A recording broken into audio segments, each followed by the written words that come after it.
Dear students, college education online teaching में आपका स्वागत है। आज का टॉपिक है ब्रिटिश संविधान की विशेषताएं। तो पहली विशेषता देखिएगा, ब्रिटिश संविधान 5वीं सदी से लेकर के आज तक विकसित होता जा रहा है और अभी भी विकास क्रम जारी है। ब्रिटेन का जो संविधान है ये निर्मित संविधानों की श्रेणी में नहीं आता है। निर्मित संविधान का मतलब होता है कि किसी विशेष संविधान सभा द्वारा निर्मित किया गया हो। जैसे कि हम भारत का संविधान है वो निर्मित संविधान की श्रेणी में आता है, क्योंकि भारत के संविधान को संविधान सभा द्वारा निर्मित किया गया है। ब्रिटेन के अंतर्गत राजतंत्रात्मक शासन व्यवस्थाओं के दौरान उत्पन्न हुई परिस्थितियों और तत्कालीन संसदीय विचारधाराओं के समर्थक जो जागरूक नागरिक हैं, उन्होंने ऐसी परंपराओं की नींव डाली है कि जो आज एक संविधान के रूप में हमारे सामने है। ऑग एवं जिंक का एक कोटेशन है।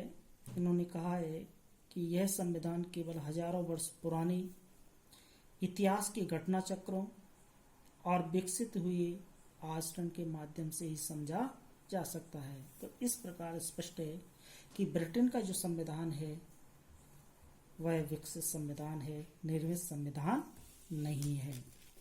दूसरा है कि यह संविधान अलिखित संविधान है।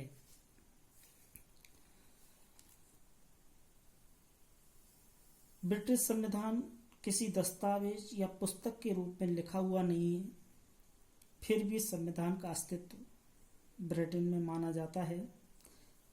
यद्यपि संविधान का अधिकांश भाग अलिखित है, फिर भी कुछ भाग लिखित भी है, जिनमें अधिकार पत्र है, संसद द्वारा पारित अधिनियम है, न्यायिक निर्णय है, परंपराएं हैं। इसलिए ब्रिटेन के जो संविधान है उसे अर्धलिखित भी माना जा सकता है। मूल बात यह है कि ब्रिटिश संविधान किसी एक समय में जानबूझकर निर्मित नहीं किया गया है, इसलिए यह लिखित दस्तावेज के रूप में उपलब्ध नहीं है। तो इस प्रकार से दूसरी जो विशेषता है वो है अलिखित संविधान। तीसरा है कि ब्रिटेन का जो संविधान है ये लचीला संविधान है। संविधान संशोधन के तरीके से मुख्यतः दो प्रकार के संविधान देखने को मिलते हैं, कठोर और लचीला। कठोर का मतलब होता है कि जिसमें संशोधन करने की प्रक्रिया बहुत जटिल हो, जैसे अमेरिका है, ऑस्ट्रेलिया है, स्विट्जरलैंड है। इन देशों के जो संविधान है वो कठोर प्रकृति के माने जाते हैं। क्यों? क्योंकि इन संविधानों में संशोधन करने की जो प्रक्रिया है वो बहुत ही जटिल है। जबकि ब्रिटेन का जो संविधान है वो एक लचीला है, परिवर्तनशील संविधान है, क्योंकि इसकी जो परंपराएं हैं उन परंपराओं में ब्रिटिश संसद सामान्य बहुमत से परिवर्तन कर सकती है।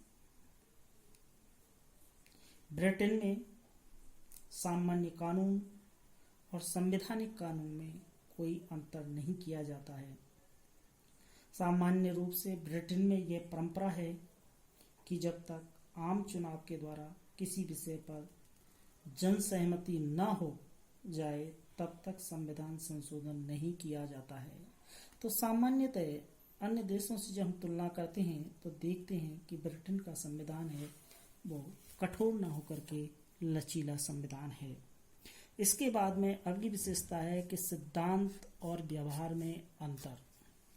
ब्रिटेन का जो संविधान है इसके अंतर्गत हमें सिद्धांत और व्यवहार में अंतर देखने को मिलता है।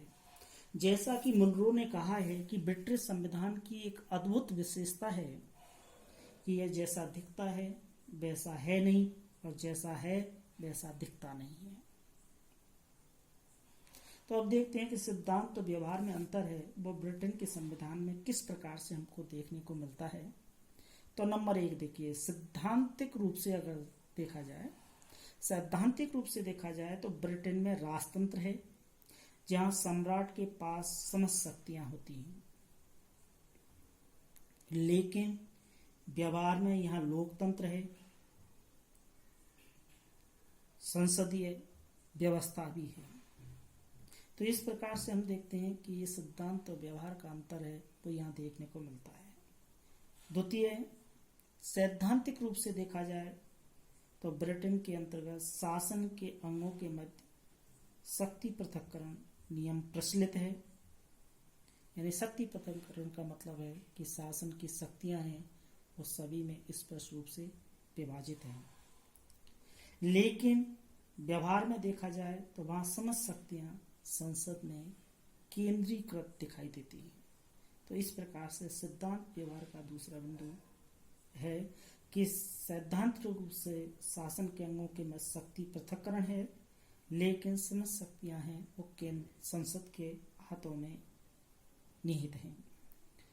तीसरा है कि सैद्धांतिक रूप से ब्रिटिश संसद मंत्रिमंडल पर नियंत्रण करती है, लेकिन वास्तविकता में देखा जाता है कि मंत्रिमंडल संसद को कंट्रोल करने लगा है।